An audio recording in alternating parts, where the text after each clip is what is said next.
বলো। রেহান কি ব্যস্ত? আমি একটু কথা বলছি। বলো বলো বলো, কি হচ্ছে বলো। সেটা হচ্ছে, ও কি তোমার ওখানে তো, রাইট? আমি তো কিছুই বলবো না। না, আমি যতটুকু জানি যে ও যায় তোমার বাসায়, সবই জানি আমি রেহান, কিন্তু আসলে হচ্ছে কি, আমি অসুস্থ হয়ে গেছি। আমি তিশা আজকে মেন্টালি অসুস্থ হয়ে গেছি, আমি ফিজিক্যালি অসুস্থ হয়ে গেছি এই মানুষগুলোর টর্চারে। আমি আজকে তোমাকে বলতে বাধ্য হচ্ছি, বুঝছো? আমি তোমাকে বলতে বাধ্য হচ্ছি, তোমার সাথে আমার এত প্রবলেম হয়েছে, বাট আমি তোমাকে ফোন করতে বাধ্য হয়েছি। একটা মানুষ রিলেশনশিপে থেকে এতটা গায়েব থাকা, এতটা ইগনোর করা, নেগলেক্ট করা, মানে আমি না বুঝতে পারছি না, বুঝছো? তোমার সাথে যদি ওর ঠিক হয় আমি ওকে ছেড়ে দিব, কিন্তু ওর তো আমাকে বলতে হবে যে তোমার সাথে ওর ঠিক হয়েছে বা কিছু একটা, বা অন্য মেয়ের সাথে ঠিক হয়েছে, আমাকে তো বলতে হবে। আমাকে না সেটাও বলে না, আমাকে না টর্চার করে যাচ্ছে, আমি অসুস্থ হয়ে গেছি মেন্টালি। আমি না তোমার কাছ থেকে হেল্প চাচ্ছি যে তুমি কি আমাকে একটু বলবা যে তোমাদের যদি ঠিক হয়, ইটস ফাইন। আমি আমার কোনো পার্সোনাল কোনো কথা কেউ বলবো না, কিচ্ছু বলবো না। যা হয়েছে হয়ে গেছে, এখন তো দুনিয়া জানে। নাও আবার আমি তোমাকে হেল্প, আবার কি বলো এগুলো তুমি? তুমি আমাকে হেল্প করে, তুমি আমাকে হেল্প করছিলা? কাটা ছেঁড়া পোড়া কিংবা পোকার কামড়ে আমার আস্থা স্যাভলন অ্যান্টিসেপটিক ক্রিম, এর দ্বিগুণ শক্তি। না রেহান, শোনো একটা কথা বলি। আমি তোমাকে একটা জিনিস জিজ্ঞেস করছি আজকে, তোমাদের যে ডিভোর্স, তোমাদের রিলেশনশিপ, এটা নিয়ে আমি এখন আর কোনো কথা বলবো না, বুঝছো? কিন্তু আমি না আসলে হাবিবের কাছ থেকে, আমি বুঝছি তো তুমি হাবিবের কাছ থেকে হেল্প পাচ্ছ না, আবার আমার কাছ থেকে আমি হেল্প চাচ্ছ। আমি কেন? আমি হেল্প চাচ্ছি না, আমি হেল্প এইমাত্র বললাম তোমাকে। আমি বললাম হ্যাঁ, আমি এই ব্যাপারে না, আসলে না ঠিক আমার কিছু করার নাই, জানো। আমি সরি, শোনো, তুমি ঠান্ডা মাথায় বলতেছি, তুমিও ঠান্ডা মাথায় শোনো। আমার না কিছুই করার নাই তোমাদের। আমাকে কি এতটুকু বলতে পারো? আমি তো জানি হাবিব তোমার সামনে একটু ভেরি নর্মাল। হাবিব কিন্তু আমাকে টেক্সট করছে যে তুমি ওখানে, আর ওখানে যাবে, এটাও আমাকে বলছে। আর ও যে প্রতিদিন যায় সেটাও আমি জানি। আমার এখানে আসলে তোমার এমনি প্রবলেম কি? আমার তো প্রবলেম নাই, আমি খালি জানতে চাচ্ছি। তোমার ওখানে যাওয়াটা কিন্তু কোনো প্রবলেম না রেহান, আমি কিন্তু তোমাকে বারবার বলতেছি। যেহেতু তুমি জেনে শুনে একজন ম্যারিড লোকের সাথে তুমি ডিটেলটা জানো না। আমি খালি তোমার কাছে এতটুকু জানতে চাচ্ছি যে তোমরা যদি গেট ব্যাক করো, এদিক থেকে তো আমার ক্যারিয়ারটা নষ্ট হচ্ছে, ফাইন, এটা নিয়ে আমি কথা বলছি। ভালোবাসার জন্য ক্যারিয়ার নষ্ট হয়, এটা কোনো ব্যাপার?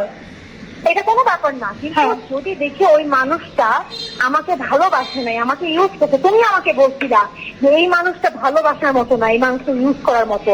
রেহান, আজকে যদি এই কথাটা সত্য হয়ে থাকে যে ও আমাকে ইউজ করছে, সেটাও তো আমার জানতে হবে। আমি যদি জানি যে ও আমাকে ইউজ, এই যে শুনো, এক্সকিউজ মি, একটা মেয়ে যদি জানে যে একটা ছেলে আগে ডাকাত ছিল, সে জেনে শুনে ডাকাতের সাথে, আবার কিসের কমপ্লেন? এবং জেনে শুনে একটা মেয়ে, ধরো কথার কথা জানে যে সে আগে কথা ডাকাত ছিল, ঠিক আছে, সে আগে স্মাগলিং করতো, এখন জেনে শুনে যদি তার সাথে প্রেম করে, বিয়ে তো দূর, বোঝার চেষ্টা করো। ও অনেক ভালো একটা ছেলে হয়ে গেছিল, ও একটা মেয়ের সাথে কথা বলতো না, একটা মেয়ে না। ভালো, তুমি রাখি ছিল, একটা মেয়ের সাথে কথা বলতো না। আজকে ও, আমি জানি না, ও তোমার ওখানে থাকলে, তোমার ওখানে থাকা না থাকা ওইটা আসলে ফ্যাক্টর না, ওটা নিয়ে আমি জানি, বুঝি। কিন্তু আমি না তোমার কাছ থেকে এই জিনিসটা শুধু জানতে চাই, তোমরা যদি গেট ব্যাক করো। Who knows what can happen in future? I don't know actually, I'm not sure. এখনকার ব্যাপার আমি আসলে কিছু বলতে পারছিস না, আমি হাসতেছি, আর কি বলবো। তুমি এরকম করো কেন? তুমি হ্যাপি হবা, তুমি খুশি হবা। আমার খুশি হওয়ার আছে কি? শোনো, আমি জানতেও চাই না তোমাদের মধ্যে কি হচ্ছে না হচ্ছে। আমি চিনি সে আগের হাবিবকে, আমি আগের হাবিবকেই চিনি। হ্যাঁ, আমাদের মধ্যে ফাইটিং, মারামারি এগুলো চলতে থাকবে। আজকে তুমি তিসে আসছো, আরো আসবে। তুমি তো আনম্যারিড, বিউটিফুল, বাচ্চা নাই, তুমি পেয়ে যাবা। কিন্তু আমি তো ভাই পুরা ধরা, একটা গলায় কলসি, আলিম একটা আছে। মানে তুমি ওর সাথে সেট থাকতে চাচ্ছ? আমি আমার এইসব, আমাকে না এগুলো সবাই জিজ্ঞেস করে যে প্লিজ মেসেজ যে ভাইয়ার সাথে একটা কথা বলছে কি, তুমি যদি থাকতে চাও, মানে তোমার ব্যাপারটাও শিওর না, যে তুমি আসলে মুভ অন করবা কিনা। তো আমিও না জানতে চাই, বিকজ তুমি যদি মুভ অন করাটাও ইম্পর্টেন্ট না, আমি শুধু জানতে চাই তুমি তো ওর সাথে এভাবে থাকতে চাও। তুমি যদি ওর সাথে এভাবেই থাকতে চাও তাহলে হয়তো বা কোনো না কোনো দিন আসলে ফিউচারে তোমাদের কিছু একটা হইতে পারে।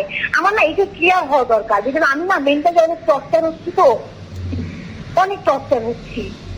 কি আমি বলবো জানতে চাই আমি যে আর? তোমার মনে কি আছে, মানে তুমি ও মাই গড, আমার মনে কি আছে সেটা আমি দুনিয়ার মানুষকে এখনো বলি না। অ্যাবাউট হাবিব আমাকে নানান জনে নানান কোয়েশ্চেন করে, আমি তোমাকে বলবো? আলিনকে বলি কিনা সন্দেহ।